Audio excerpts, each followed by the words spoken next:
Capítulo 59. Mecanismos encefálicos del comportamiento y la motivación, el sistema límbico y el hipotálamo. El control del comportamiento es una función asignada al sistema nervioso en su integridad. Incluso el ciclo del sueño y la vigilia explicado en el capítulo 60 es uno de nuestros patrones más importantes de comportamiento. En este capítulo, primero nos ocupamos de los mecanismos que controlan los niveles de actividad en las diferentes porciones del encéfalo. A continuación, estudiamos las causas de los impulsos que activan las motivaciones, especialmente el control que ejerce este sistema sobre el proceso de aprendizaje y los sentimientos de placer y de castigo. Estas funciones del sistema nervioso asientan sobre todo en las regiones basales del encéfalo, que en su conjunto reciben la denominación general de sistema límbico, lo que quiere decir sistema limítrofe. Sin el envío constante de las señales nerviosas desde las porciones inferiores del encéfalo hacia el cerebro, este último no serviría para nada. En realidad, cualquier compresión intensa sobre el tronco del encéfalo a la altura de la unión entre el mesencéfalo y el cerebro, como a veces sucede con un tumor pineal, suele hacer que una persona entre en un coma sin remisión por el resto de su vida.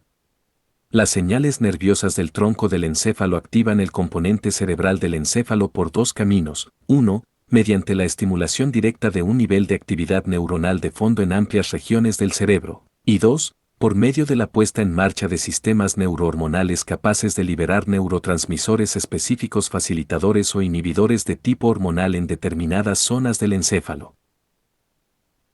Control de la actividad cerebral mediante señales excitadoras continuas procedentes del tronco del encéfalo. Área reticular excitadora del tronco del encéfalo. La figura 59.1 muestra un sistema general encargado de controlar el nivel de actividad del encéfalo. Su componente impulsor central consiste en una zona excitadora situada en la formación reticular de la protuberancia y el mesencéfalo. Esta región también se la conoce con la denominación de área facilitadora bulborreticular. Ya hemos comentado dicha estructura en el capítulo 56, pues es la misma área reticular del tronco del encéfalo que transmite señales facilitadoras en sentido descendente hacia la médula espinal para mantener el tono de los músculos antigravitatorios y controlar los niveles de actividad de los reflejos medulares. Además de las citadas señales descendentes, esta región también envía una abundancia de señales en sentido ascendente. La mayoría de estas señales primero van al tálamo, donde excitan a un nuevo grupo de neuronas que transmiten señales nerviosas hacia todas las regiones de la corteza cerebral, así como hasta múltiples zonas subcorticales. Figura 59.1 Sistema excitador activador del encéfalo. También se observa un área inhibidora en el bulbo raquídeo capaz de inhibir o deprimir el sistema activador. Las señales que atraviesan el tálamo son de dos tipos. Uno consiste en unos potenciales de acción de conducción rápida que excitan el cerebro tan solo durante unos pocos milisegundos. Nacen en los grandes somas neuronales situados por toda el área reticular del tronco del encéfalo. Sus terminaciones nerviosas liberan el neurotransmisor acetilcolina, que actúa como un agente excitador, cuya acción solo dura unos cuantos milisegundos antes de ser destruida.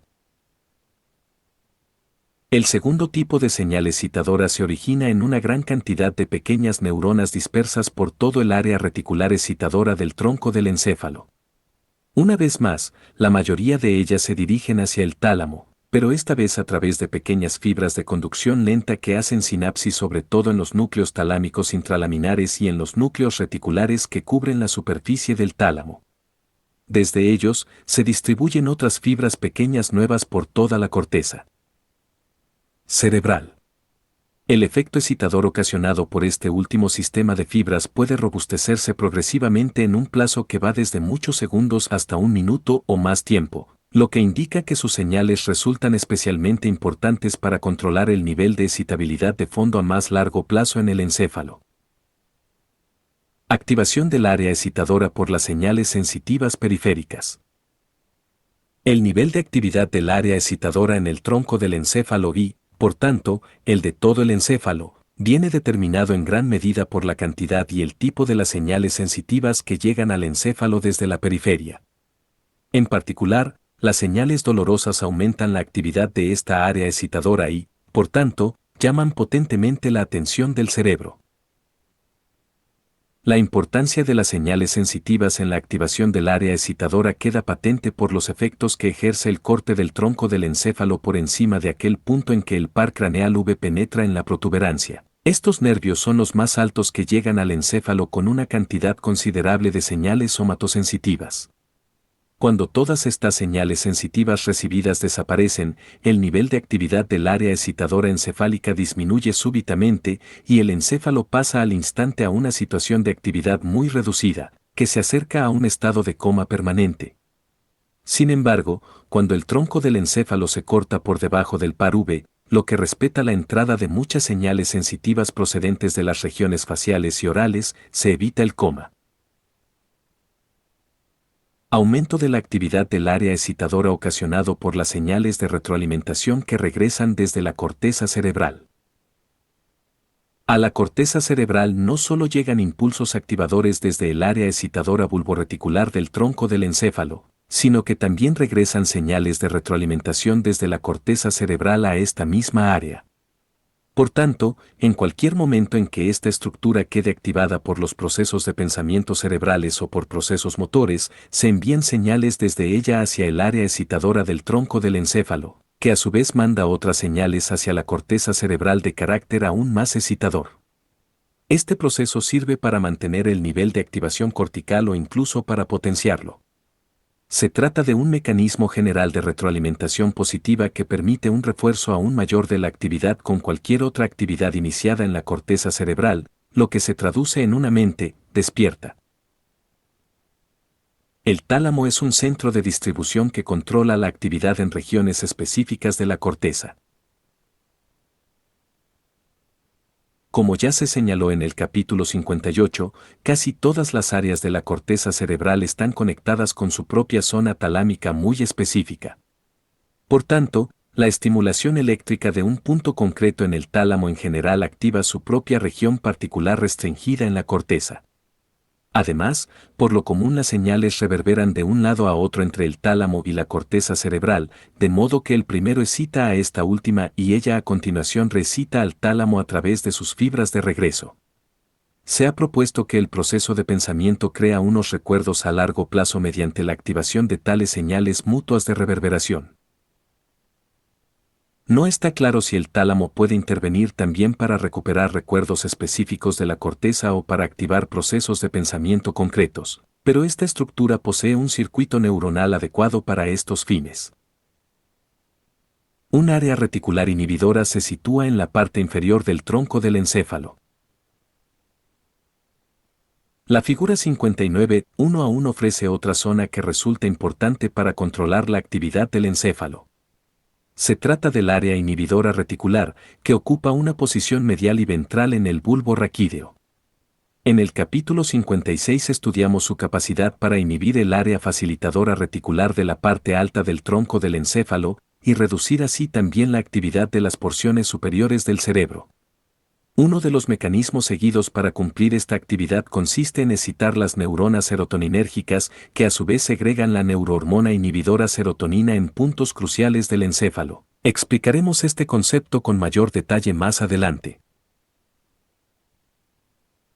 Aparte del control directo de la actividad cerebral efectuado mediante la transmisión específica de señales nerviosas desde las zonas inferiores del encéfalo hacia sus regiones corticales, a menudo se recurre todavía a otro mecanismo fisiológico más para controlar su situación.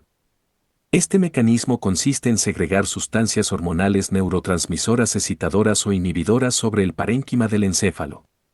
Estas neurohormonas muchas veces persisten durante minutos u horas y proporcionan así largos periodos de control, en vez de una activación o una inhibición meramente instantáneas. La figura 59-2 contiene tres sistemas neurohormonales que se han estudiado con detalle en el encéfalo de la rata: 1. Un sistema noradrenérgico; 2. Un sistema dopaminérgico; y 3. Un sistema serotoninérgico. La noradrenalina suele actuar como una hormona excitadora, mientras que la serotonina normalmente posee un carácter inhibidor y la dopamina es excitadora en algunas zonas, pero inhibidora en otras. Tal como cabría esperar, estos tres sistemas ejercen efectos diferentes sobre los niveles de excitabilidad en las distintas partes del encéfalo. El sistema de la noradrenalina está diseminado prácticamente por cualquiera de sus zonas, mientras que los sistemas de la serotonina y la dopamina van mucho más dirigidos hacia regiones específicas, el de la dopamina sobre todo a las áreas de los ganglios basales y el de la serotonina especialmente hacia las estructuras de la línea media. Figura 59A2. Tres sistemas neurohormonales que se han cartografiado en el encéfalo de la rata, un sistema noradrenérgico, un sistema dopaminérgico y un sistema serotoninérgico. Modificado de Candeler.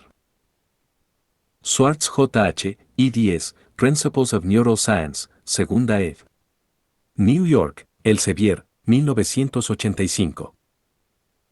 La figura 59-3 muestra las regiones del tronco del encéfalo humano donde se activan cuatro sistemas neurohormonales, los tres comentados para la rata y otro más, el sistema acetilcolinérgico. Parte de las funciones específicas de estos sistemas son las siguientes: 1. El locus ceruleus y el sistema de la noradrenalina. El locus ceruleus es una pequeña zona que ocupa una posición bilateral y posterior en la unión entre la protuberancia y el mesencéfalo. Las fibras nerviosas procedentes de esta región se dispersan por todo el encéfalo, lo mismo que se muestra en la imagen superior de la figura 59-2 para el caso de la rata, y segregan noradrenalina. Esta sustancia en general excita el encéfalo con el fin de incrementar su actividad. Sin embargo, posee unos efectos inhibidores en unas cuantas de sus regiones debido a los receptores de este tipo que existen en ciertas sinapsis neuronales. El capítulo 60 describe que este sistema probablemente cumple una misión importante en la generación de los sueños, lo que da lugar a un tipo de sueño llamado de movimientos oculares rápidos, REM. 2. La sustancia negra y el sistema de la dopamina. La sustancia negra se estudia en el capítulo 57 en relación con los ganglios basales. Ocupa una posición anterior en la parte superior del mesencéfalo, y sus neuronas envían terminaciones nerviosas sobre todo hacia el núcleo caudado y el putamen en el cerebro, donde segregan dopamina. Otras células situadas en regiones adyacentes también segregan dopamina, pero mandan sus terminaciones hacia zonas más ventrales del encéfalo, en especial al hipotálamo y al sistema límbico. Se cree que la dopamina actúa como un transmisor inhibidor en los ganglios basales, pero en algunas otras regiones del encéfalo tal vez sea excitador. Asimismo, según el capítulo 57, recuerde que la destrucción de las neuronas dopaminérgicas en la sustancia negra constituye la causa básica de la enfermedad de Parkinson. 3. Los núcleos del RAFE y el sistema de la serotonina. En la línea media de la protuberancia y el bulbo raquídeo hay varias estructuras delgadas llamadas núcleos del RAFE. Muchas de las neuronas que les componen segregan serotonina. Envían sus fibras hacia el diencéfalo y unas cuantas hacia la corteza cerebral, aún otras más descienden hacia la médula espinal. La serotonina segregada en las terminaciones de las fibras medulares tiene la capacidad de suprimir el dolor, lo que ya se explicó en el capítulo 49. Su liberación en el diencéfalo y en el resto del cerebro casi siempre desempeña una función inhibidora esencial para generar el sueño normal, tal como estudiamos en el capítulo 60. 4. Las neuronas gigantocelulares del área excitadora reticular y el sistema de la acetilcolina. Ya mencionamos antes las neuronas gigantocelulares, células gigantes, del área reticular excitadora en la protuberancia y el mesencéfalo. Las fibras procedentes de estas células grandes se dividen de inmediato en dos ramas, una que asciende hacia niveles más altos del encéfalo y la otra que desciende a través de los fascículos reticuloespinales hacia la médula espinal. La neurohormona segregada en sus terminales es la acetilcolina. En la mayoría de las zonas, esta sustancia funciona como un neurotransmisor excitador. La activación de las neuronas colinérgicas se traduce en un sistema nervioso sumamente despierto y excitado. Figura 59A3. Diversos centros del tronco del encéfalo, cuyas neuronas segregan diferentes sustancias neurotransmisoras, especificadas entre paréntesis. Estas células mandan señales de control en sentido ascendente hacia el diencéfalo y el telencéfalo, y en sentido descendente hacia la médula espinal. Sin llegar a describir su función, a continuación se ofrece una lista que reúne otras sustancias neurohormonales más que actúan en sinapsis específicas o mediante su vertido a los líquidos del encéfalo, encefalinas, ácido aminobutírico, glutamato, vasopresina, corticotropina, hormona estimulante de melanocitos alfa, MSH, neuropéptido I, NPY, adrenalina, histamina, endorfinas, angiotensina 2 y neurotensina. Así pues, existen múltiples sistemas neurohormonales en el encéfalo, cuya activación desempeña en cada caso un cometido propio al controlar una cualidad diferente del funcionamiento encefálico. La palabra límbico significa limítrofe. En su origen, este término se empleó para describir las estructuras fronterizas que rodean a las regiones basales del cerebro, pero cuanto más hemos estudiado sus funciones, la expresión sistema límbico se ha ido dilatando para referirse a todo el circuito neuronal que controla el comportamiento emocional y los impulsos de las motivaciones. Un componente fundamental del sistema límbico es el hipotálamo, con sus estructuras afines.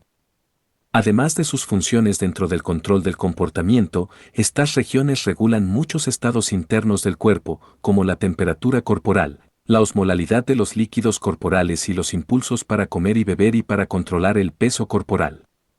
Estas funciones internas se denominan en su conjunto funciones vegetativas del encéfalo, y su control se encuentra íntimamente emparentado con el del comportamiento. Anatomía funcional del sistema límbico. Posición clave del hipotálamo.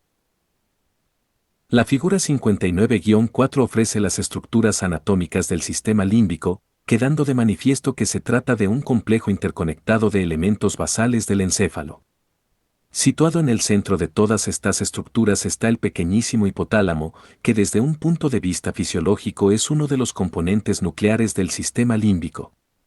La figura 59-5 representa esquemáticamente esta posición clave del hipotálamo dentro del sistema límbico y muestra a su alrededor otras estructuras subcorticales pertenecientes a este sistema, entre ellas los núcleos septales, el área paraolfatoria, los núcleos anteriores del tálamo, ciertas porciones de los ganglios basales, el hipocampo y la amígdala.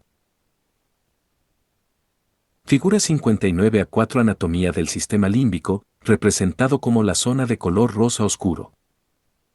Modificado de Warwick R., Williams P.L., Gray's Anatomy, 35ª ed. London, Longman Group Ltd., 1973. Figura 59-5 Sistema límbico, donde aparece la posición clave que ocupa el hipotálamo. Además, en torno a las regiones límbicas subcorticales queda la corteza límbica, integrada por un anillo de corteza cerebral a cada lado del encéfalo, 1, que comienza en el área orbitofrontal de la cara ventral de los lóbulos frontales, 2, asciende hacia la circunvolución subcallosa, 3. A continuación sigue por encima de la parte superior del cuerpo calloso sobre la cara medial del hemisferio cerebral en la circunvolución singular, y, finalmente, 4, pasa por detrás del cuerpo calloso y desciende sobre la cara ventromedial del lóbulo temporal hacia la circunvolución parahipocámpica y el uncus.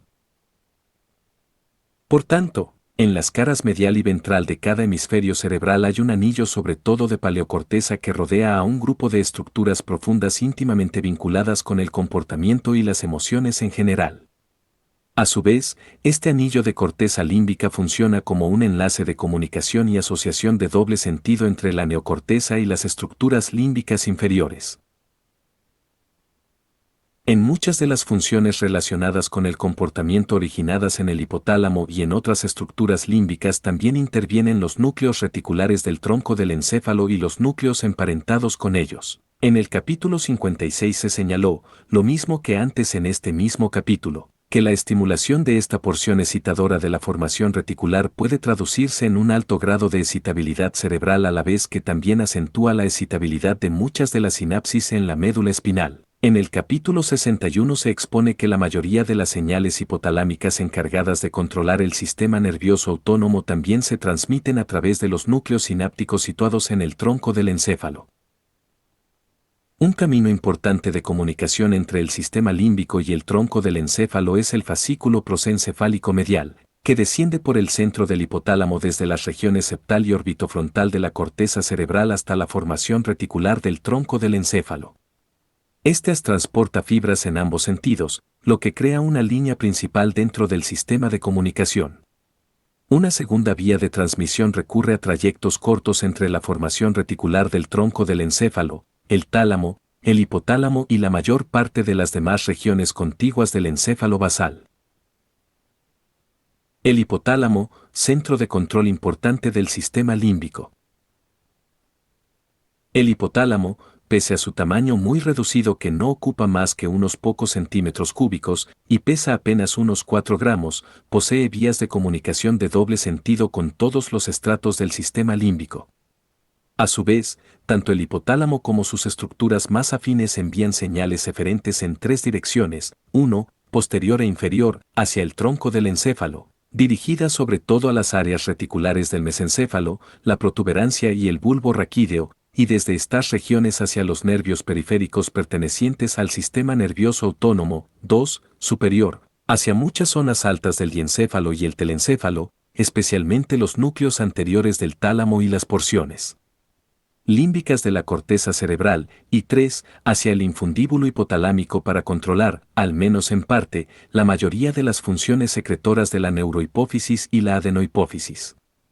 Por tanto, el hipotálamo, que representa menos del 1% de toda la masa del encéfalo, es uno de los medios de control más importantes sobre el sistema límbico.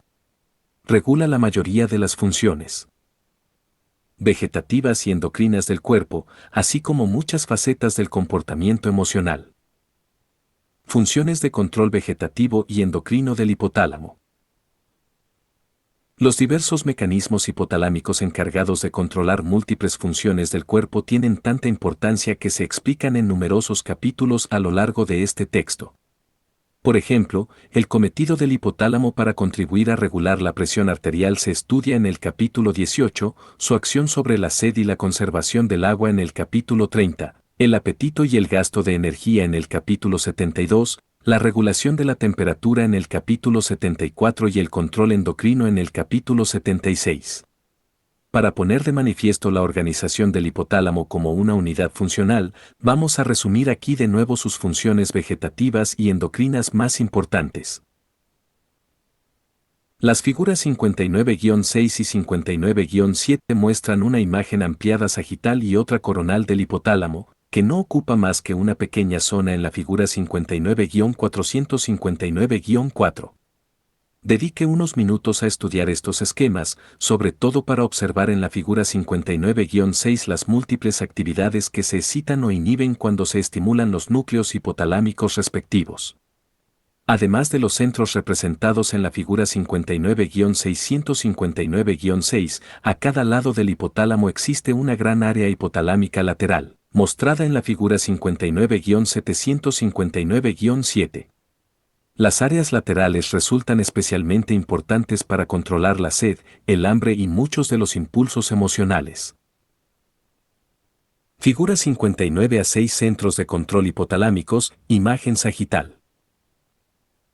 Figura 59-7 Imagen coronal del hipotálamo, que muestra la posición mediolateral ocupada por los respectivos núcleos hipotalámicos. Hay que decir 2 palabras de cautela antes de estudiar estos esquemas porque las áreas que generan una actividad específica no tienen en absoluto una localización tan precisa como puedan sugerir las figuras. Asimismo, no se sabe si los efectos señalados en las imágenes obedecen a la estimulación de núcleos específicos de control o son el resultado de haber activado haces de fibras que salen o que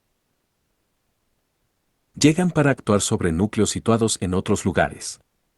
Con estas advertencias en mente, podemos ofrecer la siguiente descripción general de las funciones de control y vegetativas desempeñadas por el hipotálamo. Regulación cardiovascular. La estimulación de diversas zonas por todo el hipotálamo puede originar numerosos efectos neurógenos sobre el aparato cardiovascular, lo que incluye cambios en la presión arterial y en la frecuencia cardíaca.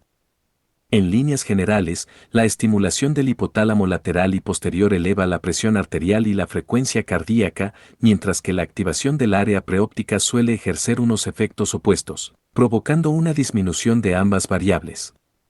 Estas acciones se transmiten sobre todo a través de los centros de control cardiovascular específicos situados en las regiones reticulares de la protuberancia y el bulbo raquídeo.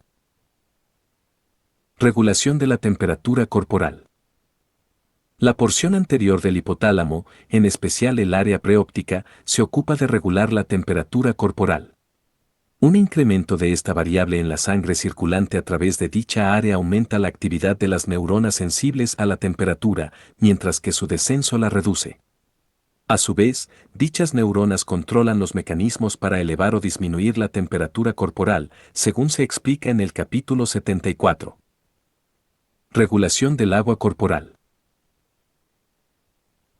El hipotálamo regula el agua corporal por dos procedimientos. 1. Originando la sensación de sed, lo que lleva a que el animal o la persona beban agua, y 2. Controlando la excreción de agua en la orina. En el hipotálamo lateral está situada una zona denominada centro de la sed. Cuando los electrolitos de los líquidos adquieren una concentración excesiva en este centro o en zonas íntimamente emparentadas con él, el animal experimenta un intenso deseo de beber agua. Buscará la fuente más cercana e ingerirá la cantidad suficiente para devolver la concentración electrolítica a la normalidad en el centro de la sed. El control de la excreción renal de agua se encuentra asignado sobre todo a los núcleos supraópticos. Cuando los líquidos corporales están demasiado concentrados, se estimulan las neuronas de estas zonas. Sus fibras nerviosas avanzan en sentido descendente a través del infundíbulo del hipotálamo hacia la neurohipófisis, donde sus terminaciones nerviosas segregan la hormona antidiurética, también llamada vasopresina. Esta hormona a continuación se absorbe por la sangre y se transporta hasta los riñones, donde actúa sobre los túbulos colectores para aumentar la reabsorción de agua. Así reduce las pérdidas de este líquido por la orina a la vez que permite la excreción continua de electrólitos, lo que rebaja la concentración de los líquidos corporales de nuevo hasta la normalidad. Estas funciones se contemplan en el capítulo 29. Regulación de la contractilidad uterina y de la expulsión de leche por la mama. La estimulación de los núcleos paraventriculares hace que sus neuronas segreguen la hormona oxitocina. A su vez, la secreción de esta hormona aumenta la contractilidad del útero al tiempo que contrae las células mioepiteliales alrededor de los alvéolos mamarios, lo que determina que estas estructuras viertan su contenido a través del pezón. Al final de la gestación, se segregan unas cantidades especialmente grandes de oxitocina, y este fenómeno sirve para favorecer las contracciones del parto que expulsan al bebé.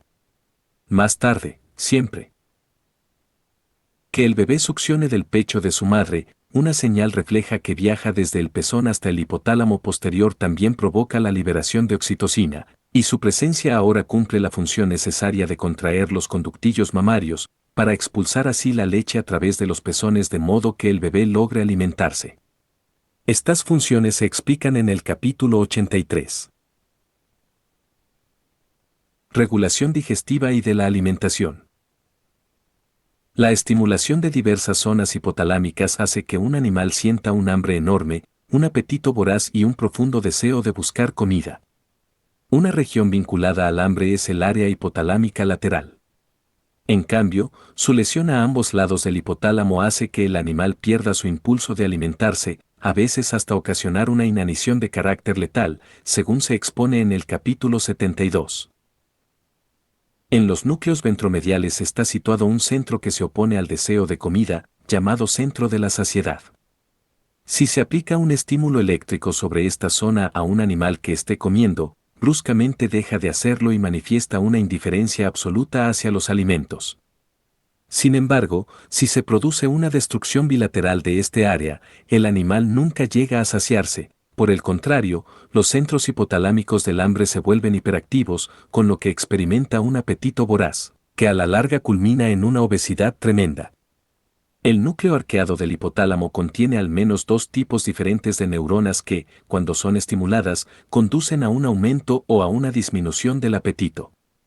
Otra zona del hipotálamo incluida dentro del control general de la actividad digestiva son los cuerpos mamilares, que regulan al menos parcialmente los patrones de muchos reflejos de la alimentación, como lamerse los labios y deglutir. Control hipotalámico de la secreción de hormonas endocrinas por la adenohipófisis. La estimulación de ciertas zonas hipotalámicas también hace que la adenohipófisis segregue sus hormonas endocrinas.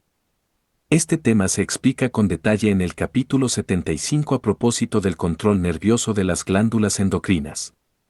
En síntesis, los mecanismos básicos son los siguientes. La adenohipófisis recibe su riego sanguíneo sobre todo a partir de la sangre que pasa antes a través de la porción inferior del hipotálamo y después por los senos vasculares hipofisarios anteriores.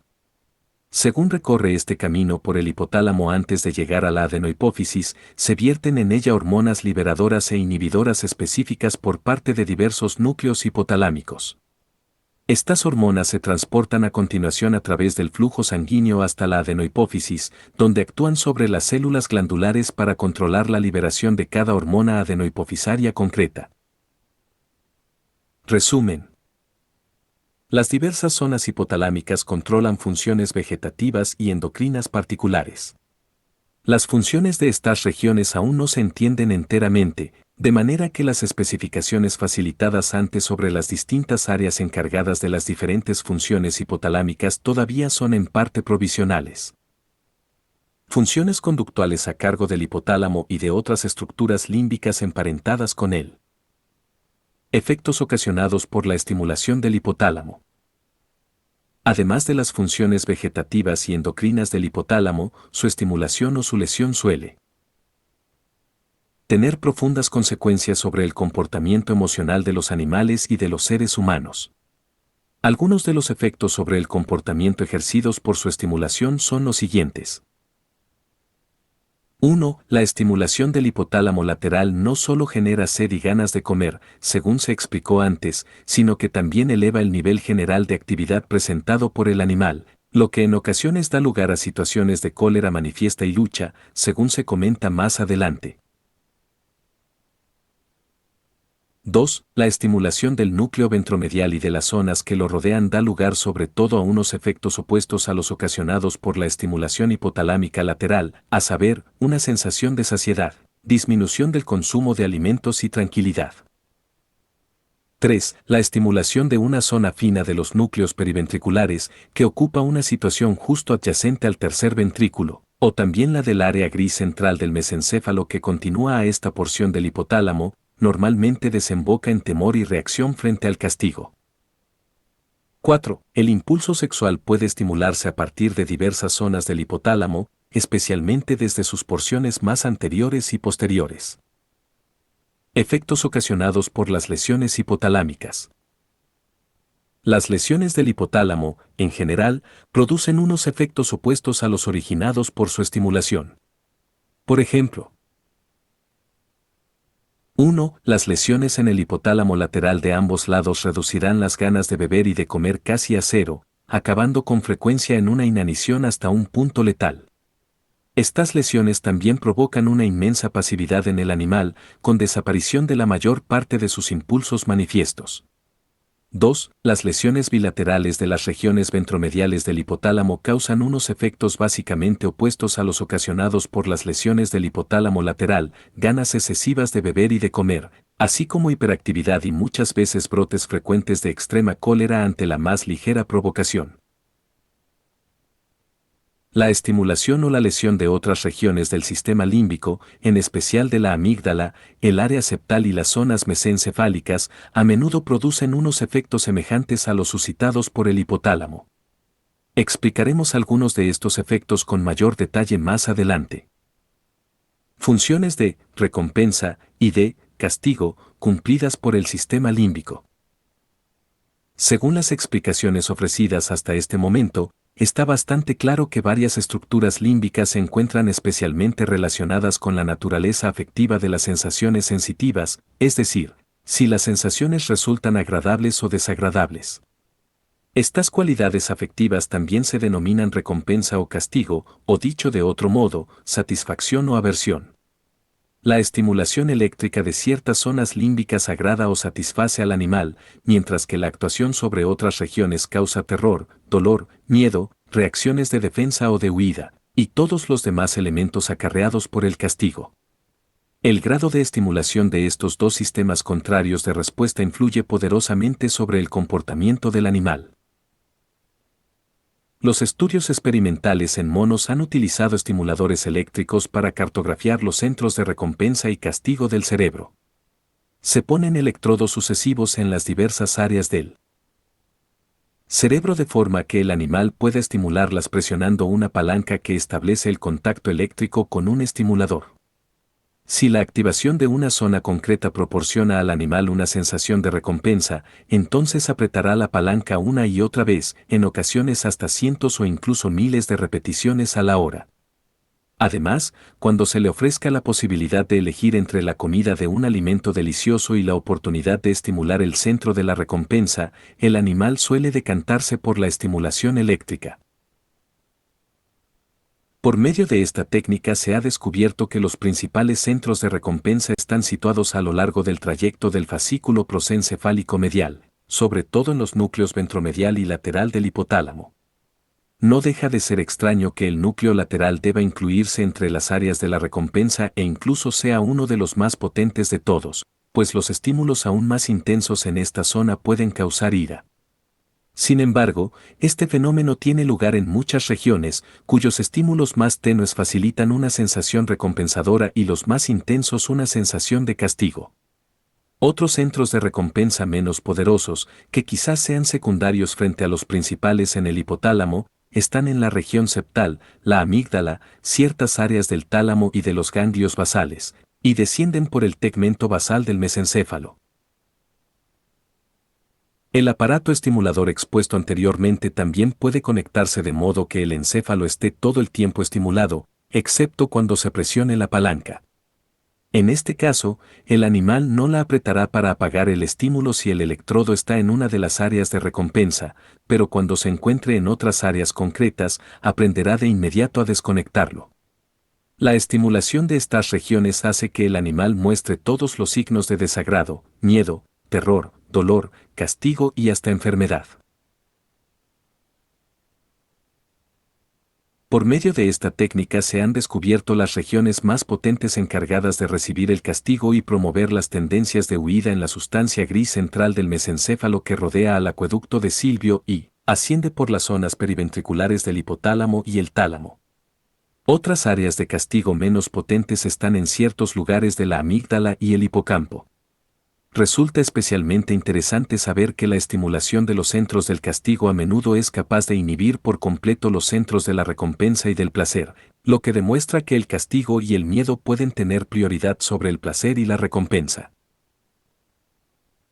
Un patrón emocional que implica a los centros de castigo del hipotálamo y a otras estructuras límbicas y que también ha quedado bien caracterizado, es el patrón de la ira, descrito del modo siguiente.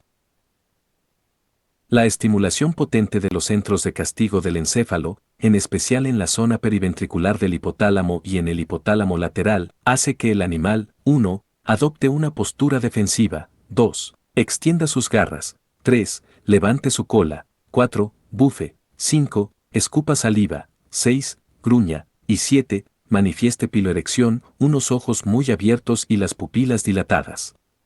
Por ende, hasta la más ligera provocación genera de inmediato un ataque feroz. Este es aproximadamente el comportamiento que cabría esperar de un animal que esté sufriendo un duro castigo, y constituye un patrón conductual denominado ira. Por suerte, en un animal normal, el fenómeno de la ira queda contenido sobre todo por las señales inhibidoras procedentes de los núcleos ventromediales del hipotálamo. Además, parte del hipocampo y de la corteza límbica anterior, en especial en las circunvoluciones singulares anteriores y en las angulares, contribuyen a reprimir el fenómeno de la ira. Apacibilidad y mansedumbre. Los patrones emocionales de comportamiento exactamente opuestos se dan al estimular los centros de la recompensa, la apacibilidad y la mansedumbre. Importancia de la recompensa o el castigo en el comportamiento. Casi todo lo que hacemos está relacionado de un modo u otro con la recompensa y el castigo. Si estamos realizando algo que resulta gratificante, seguimos llevándolo a cabo, si es penoso, lo abandonamos. Por tanto, los centros de la recompensa y del castigo constituyen sin duda uno de los mecanismos de control más importantes sobre nuestras actividades corporales, nuestros impulsos, nuestras aversiones y nuestras motivaciones. Efecto de los tranquilizantes sobre los centros de la recompensa o del castigo. La administración de un tranquilizante, como clorpromacina, suele inhibir tanto los centros de la recompensa como los del castigo, lo que atenúa la reactividad afectiva del animal. Por tanto, se supone que estas sustancias actúan en los estados psicóticos mediante la supresión de muchas zonas importantes para el comportamiento en el hipotálamo y en sus regiones emparentadas del cerebro límbico. Importancia de la recompensa o el castigo en el aprendizaje y la memoria, habituación frente a refuerzo. Los experimentos con animales han demostrado que cuando una experiencia sensitiva no produce ni recompensa ni castigo, apenas se recuerda en absoluto. Los registros eléctricos obtenidos en el encéfalo muestran que un estímulo sensitivo recién experimentado casi siempre cita múltiples regiones de la corteza cerebral. Sin embargo, si la experiencia sensitiva no despierta una sensación de recompensa o de castigo, la repetición del estímulo una y otra vez conduce hacia la extinción casi total de la respuesta en la corteza cerebral. Es decir, el animal queda habituado a ese estímulo sensitivo específico y a partir de entonces lo ignora. Cuando el estímulo sí causa una recompensa o un castigo en vez de la indiferencia, la respuesta de la corteza cerebral se vuelve progresivamente cada vez más intensa con su aplicación repetida en lugar de desvanecerse, y se dice que la respuesta está reforzada. Un animal robustece las huellas de memoria potentes para las sensaciones que sean gratificantes o penosas, pero, en cambio, adquiere una completa habituación frente a los estímulos sensitivos indiferentes. Resulta evidente que los centros de la recompensa y del castigo pertenecientes al sistema límbico tienen mucho que ver con la selección de la información que aprendemos, de la que normalmente se desecha más del 99% y se selecciona menos del 1% para retenerla. Funciones específicas de otros componentes del sistema límbico. Funciones del hipocampo. El hipocampo es la porción alargada de la corteza cerebral que se dobla hacia adentro para formar la cara ventral de gran parte del ventrículo lateral por su interior.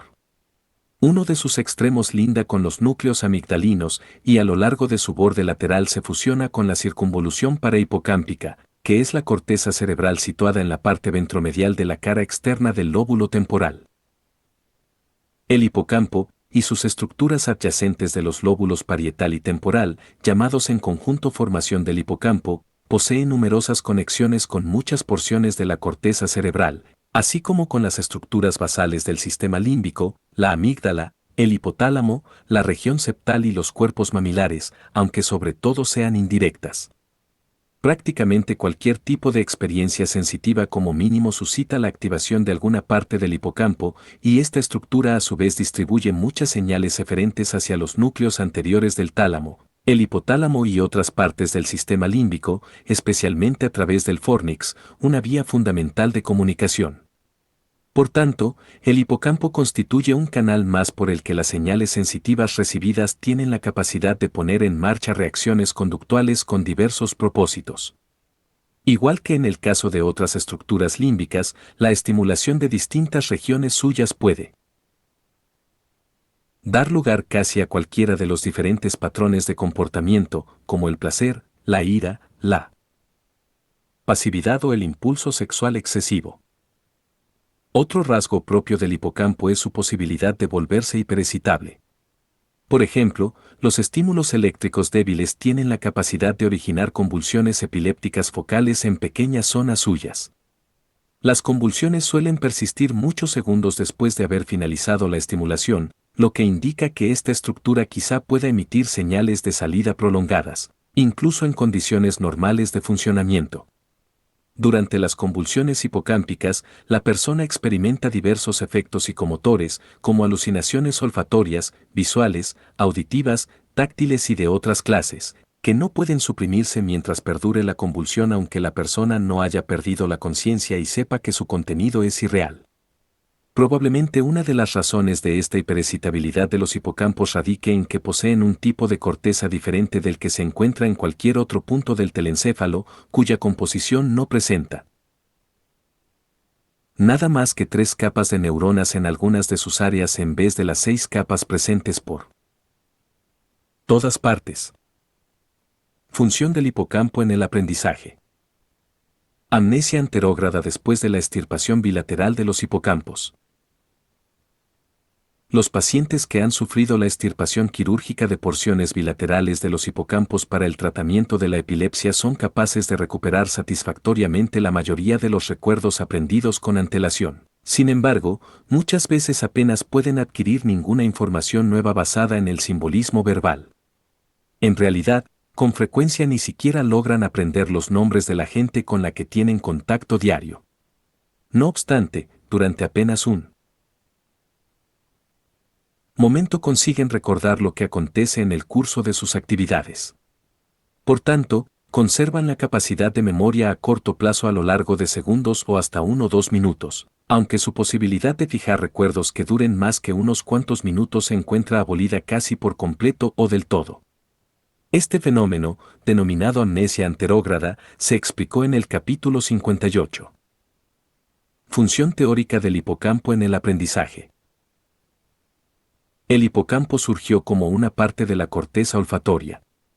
En muchos animales inferiores, esta corteza desempeña una función esencial para determinar si van a ingerir un alimento concreto, si el olor de un objeto particular indica peligro, o si el aroma resulta atractivo desde el punto de vista sexual, lo que les lleva a tomar decisiones que tienen una importancia de vida o muerte.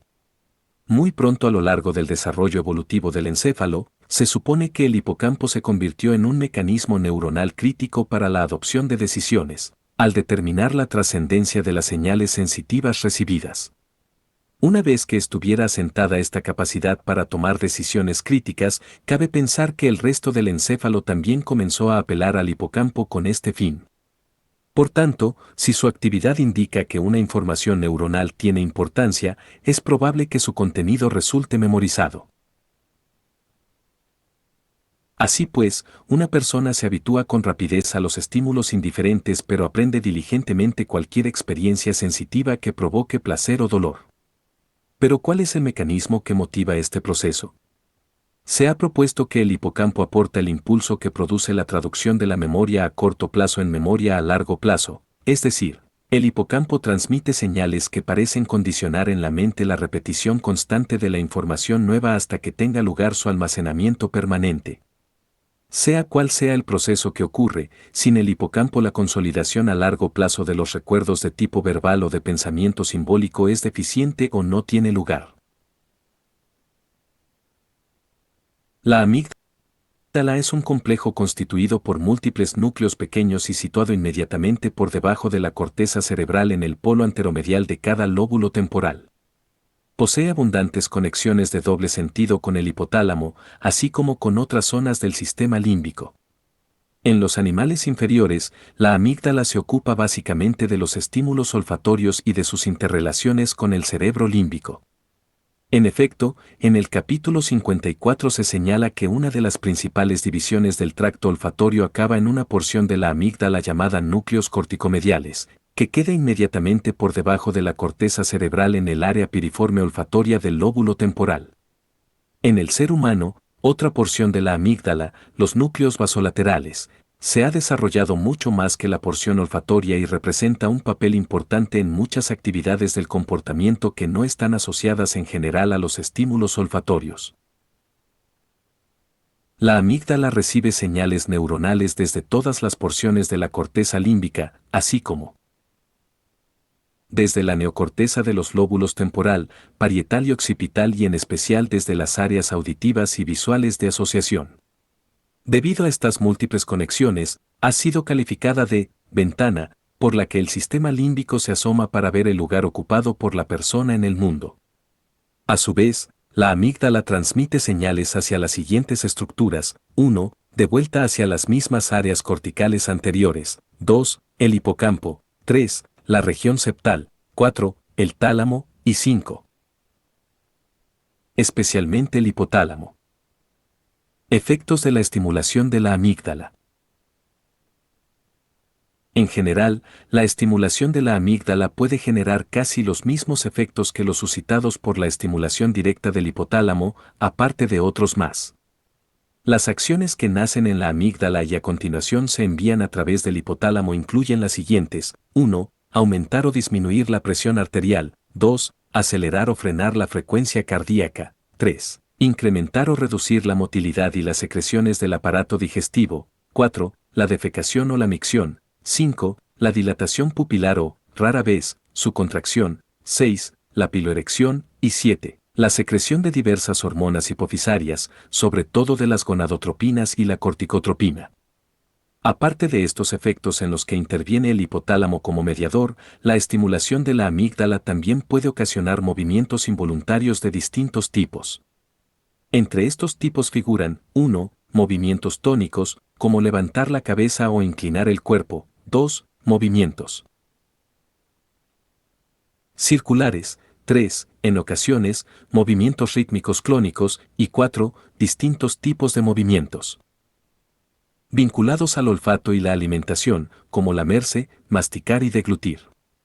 Por añadidura, la estimulación de determinados núcleos amigdalinos es capaz de dar lugar a un patrón de cólera, huida, castigo, dolor intenso y miedo semejante al patrón de ira provocado desde el hipotálamo, según se describió antes. La activación de otros núcleos amigdalinos puede producir reacciones de recompensa y de placer. Finalmente, la excitación aún de otras porciones más de la amígdala puede generar diversas actividades sexuales, como las siguientes: erección, movimientos de cópula, eyaculación, ovulación, actividad uterina y parto prematuro. Efectos de la ablación bilateral de la amígdala, el síndrome de Kluver-Bucy. Cuando se destruyen las porciones anteriores de los dos lóbulos temporales en un mono, este procedimiento elimina no solo parte de la corteza temporal, sino también la amígdala que se encuentra en su interior. Esta eliminación provoca cambios de comportamiento, denominados en su conjunto síndrome de Kluver-Bucy, que hacen que el animal presente las siguientes características: 1. Carece de temor ante nada. 2. Manifiesta una inmensa curiosidad por todo. 3. Olvida con rapidez. 4. Tiene una tendencia a llevarse cualquier cosa a la boca y a veces hasta intenta comerse los objetos sólidos. Y 5. A menudo posee un impulso sexual tan fuerte como para tratar de copular con animales inmaduros, miembros del mismo sexo o incluso individuos de especies diferentes. Aunque en el ser humano es raro que se produzcan unas lesiones parecidas, las personas aquejadas responden de un modo no demasiado diferente a los monos. Función global de la amígdala. La amígdala parece un área encargada de aportar conocimiento para el comportamiento, que opera a un nivel semiconsciente. También da la impresión de remitir al sistema límbico cuál es el estado actual de alguien en relación con el medio que lo rodea y con sus pensamientos. A partir de esta información, se cree que la amígdala prepara la respuesta de comportamiento adecuada de esa persona para cada ocasión. La porción peor conocida del sistema límbico es el anillo de corteza cerebral llamado corteza límbica que rodea a las estructuras límbicas subcorticales. Esta región funciona como una zona de transición que transmite las señales procedentes del resto de la corteza cerebral hasta el sistema límbico y también en un sentido opuesto. Por tanto, la corteza límbica actúa realmente como un área cerebral de asociación para el control del comportamiento. La estimulación de las diversas regiones de la corteza límbica no ha ofrecido ninguna idea real sobre sus funciones. Sin embargo, la estimulación de porciones específicas suyas puede suscitar muchos patrones de comportamiento. En este mismo sentido, la ablación de algunas áreas de la corteza límbica tiene la capacidad de generar cambios persistentes en el comportamiento de un animal, tal como se explica a continuación. Ablación de la corteza temporal anterior. Cuando se realiza una extirpación bilateral de la corteza temporal anterior, se lesionan casi invariablemente también las amígdalas y, como ya se comentó antes en este capítulo, se produce el síndrome de Kluver-Bucy. El animal adquiere sobre todo un comportamiento compulsivo, investiga todo y en todos los objetos, experimenta intensos impulsos sexuales hacia animales inadecuados o incluso hacia objetos inanimados. Y pierde cualquier miedo y, por tanto, también se vuelve manso. Ablación de la corteza orbitofrontal posterior. La extirpación bilateral de la porción posterior de la corteza orbitofrontal suele hacer que un animal padezca insomnio asociado a una intensa inquietud motora, se vuelva incapaz de sentarse tranquilo y se mueva hacia todas partes constantemente. Ablación de las circunvoluciones singulares anteriores y subcallosas. Las circunvoluciones singulares anteriores y subcallosas son las porciones de la corteza límbica que ponen en comunicación la corteza cerebral prefrontal con las estructuras límbicas subcorticales. Su destrucción bilateral libera a los centros de la ira en la región septal y el hipotálamo de la influencia prefrontal inhibidora. Por tanto, el animal puede volverse fiero y mucho más proclive a los ataques de ira que lo normal. Resumen. Mientras no exista más información, tal vez sea mejor afirmar que las regiones corticales del sistema límbico ocupan una posición asociativa intermedia para controlar los patrones de comportamiento entre las funciones de las áreas específicas de la corteza cerebral y las funciones de las estructuras límbicas subcorticales. Por tanto, en la corteza temporal anterior se observan sobre todo asociaciones de carácter gustativo y olfatorio para el comportamiento. En las circunvoluciones parahipocámpicas existe una tendencia a las asociaciones auditivas complejas, así como a las asociaciones de pensamiento complicadas que derivan del área de Wernicke en el lóbulo temporal posterior. En la corteza singular intermedia y posterior hay razones para creer que se producen asociaciones de comportamiento sensitivo-motoras. Burgess, Burgess N. The Hippocampus and Memory, Insights from Spatial Processing. Nat Reb Neurosi. 2008, 9, 182. Coil Chese Brain Correlates of Music Evoked Emotions. Nat Reb Neurosi. 2014, 15, 170. Ledox J.E. Coming to Terms with Fear. Proc Nat La Academics AUSA 2014, 111, 2871. Lum BM. Hypothalamic and midbrain circuitry that distinguishes between escapable and inescapable pain. News Physio SA. 2004, 19, 22. Marek R., Strobel C., Brady T.W., SAPE the amygdala and medial prefrontal cortex, partners in the fear circuit. J. Fisiol. 2013, 591, 2381.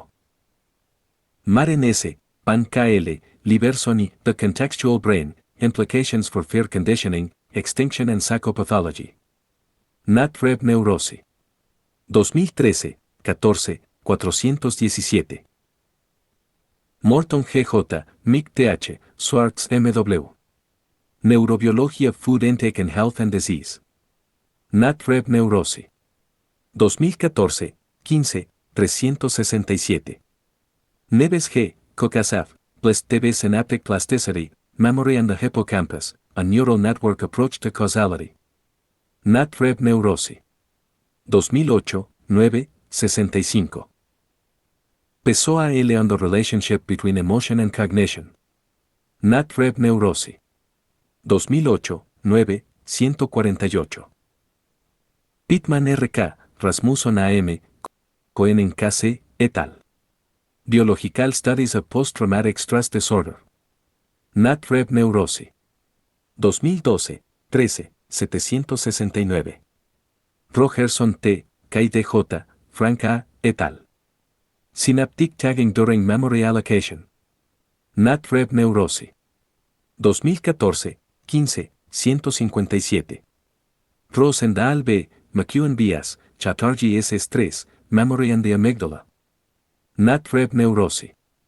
2009, 10, 423. Russo SJ, Moro JW, and MH, et al. Neurobiología.